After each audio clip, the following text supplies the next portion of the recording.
এখন বাজে সন্ধ্যা 6:20 মতন। আর আমরা এখন আছি বাবুবাজার ব্রিজের উপরে।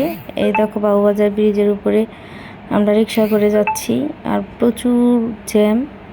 Hi everyone, this is Faria Afrin, welcome back to my YouTube channel. তোমরা সবাই কেমন আছো? আশা করি সবাই ভালো আছো। আলহামদুলিল্লাহ, আমিও খুব ভালো আছি। আজকে সন্ধ্যার পরে দেখো বেরিয়ে পড়েছিলাম একটু বাইরে বলতে গেলে একটু ওয়ারিতে গিয়েছিলাম। আর হ্যাঁ, দেখো তাসিন তার বাবার হাত ধরে ধরে কিন্তু হেঁটে যাচ্ছে।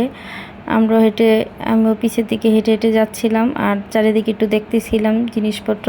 এখানে ঘরের অনেক জিনিসপত্র বাইরে নিয়ে বসে আছে, অনেক কাপড় চোপড়ও নিয়ে বসে আছে, অনেকে কিনতেছে। যাই হোক, আমরা আর ওদিকে চোখ দিলাম না, আমরা চলে যেতেছি ডাইরেক্ট নবরূপা শোরুমের ভিতরে। আসলে ওই শোরুমের ভিতরে গত সপ্তাহে আমার মেয়ের জন্য একটা হেয়ার ব্যান্ড দেখেছিলাম, আমার খুব ভালো লেগেছিল। আসলে ওই হেয়ার ব্যান্ডটা আনা হয়নি, আর সেই জন্যই আর কি মেনলি যাওয়া ওয়ারিতে। আর কিছু হালকা পাতলা খাওয়া দাওয়া করা, একটু ঘোরাঘুরি করা, এই আর কি। যাই হোক, তারপর রোডটা পার হইতেছিলাম আর পার হয়ে দেখো তাসিনের বাবা কিন্তু রোড পার হয়ে গেছে, আমি আটকা পড়ে গেছিলাম গাড়িতে। যাই হোক, গাড়ি যাওয়ার পরে আমি আবার রোডটা পার হয়ে গেলাম আর পার হয়ে আমরা নবরূপা শোরুমের ভিতরে কিন্তু ঢুকে পড়েছি। আর ওখানে গিয়ে তো দেখো তাসিন তো ওর খেলনার দিকে দৌড়ে চলে যাচ্ছে, কারণ ওখানে গেলে তার খেলনা লাগবেই, আর ওখান থেকে গেলে তুই একটা খেলনা কিনেও আনবে সে। যাই হোক, তারপর ও গেল খেলনার দিকে, আমিও যাচ্ছি। আমিও দেখতেছিলাম যে আসলে সে হেয়ার ব্যান্ডটা আছে কিনা।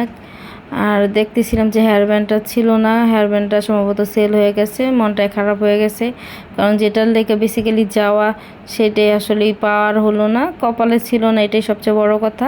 তারপর তোমাদের চলো দেখায় নবরূপা শোরুমটা একটু ঘুরে ঘুরে দেখাই।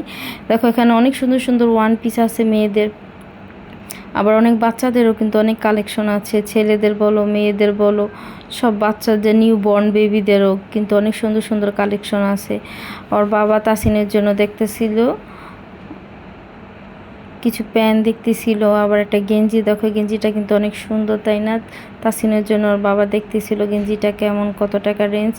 যাই হোক, তারপরে কিন্তু আমরা বেরিয়ে পড়েছি। তাসিনে একটা খেলনা নিয়েছে আর একটা গেঞ্জি নেওয়া হয়েছে, আর কিছু নেওয়া হয়নি। আর যেটার জন্য যাওয়া হয়েছিল আসলে সেটা তো আর পাওয়া হলো না, কারণ ওই হেয়ার ব্যান্ডটা আসলে সেল হয়ে যাওয়ার কারণে আর নেওয়া হলো না। এরপর চলে এসেছিলাম আমরা অ্যাপেক্সের শোরুমে জুতা দেখার জন্য। আমি আর কি, এই শোরুমটা অনেক বড়, ওয়ারিতে এই শোরুমটা, অ্যাপেক্সের শোরুমটা কিন্তু বিশাল বড়। যাই হোক, তারপরে আমরা শোরুমের ভিতর গিয়ে দেখতেছিলাম অনেক সুন্দর সুন্দর জুতার কালেকশন ছিল। আমিও দেখতেছিলাম যে আমার কোনো জুতা পছন্দ হয় কি না। আর তাসিন এই দেখো ঘোরাঘুরি করতেছে আর ওর বাবার সাথে বসে বসে চিপ খাচ্ছে। আর আমি একটা জুতা দেখলাম, দেখো এখানে একটা গোল্ডেন কালার জুতাটা আমার খুব ভালো লেগেছে। জুতাটা অনেক সুন্দর ছিল, কিন্তু দামটা অনেক বেশি হওয়ার কারণে আসলে নেওয়া হয়নি। তারপরে আমরা অ্যাপেক্সি শোরুমের থেকে কিন্তু বেরিয়ে পড়লাম, আর বেরিয়ে একটু হাঁটতে হাঁটতে আবার কিন্তু যাচ্ছি আমরা মিনিসোর ভিতরে। আমি মিনিসোতে একটু যাব বলছিলাম ওর বাবাকে, আর মিনিসোর ভিতরে গিয়ে তোমাদেরকে অনেক কিছুই দেখাতে পারলাম না। মিনিসোর ভিতরের জিনিসগুলো কিন্তু অনেক সুন্দর ছিল, তোমাদের সাথে শেয়ার করব, কিন্তু শেয়ার করা আর হলো না, কারণ ক্যামেরা অ্যালাউ ছিল না। আর বাইরে কিছু খাওয়া দাওয়া করে নিলাম। আর ভিডিওটা এখানেই শেষ করে দিচ্ছি, কারণ অন্য কোনো ভিডিওতে আবার তোমাদের সাথে দেখা হচ্ছে।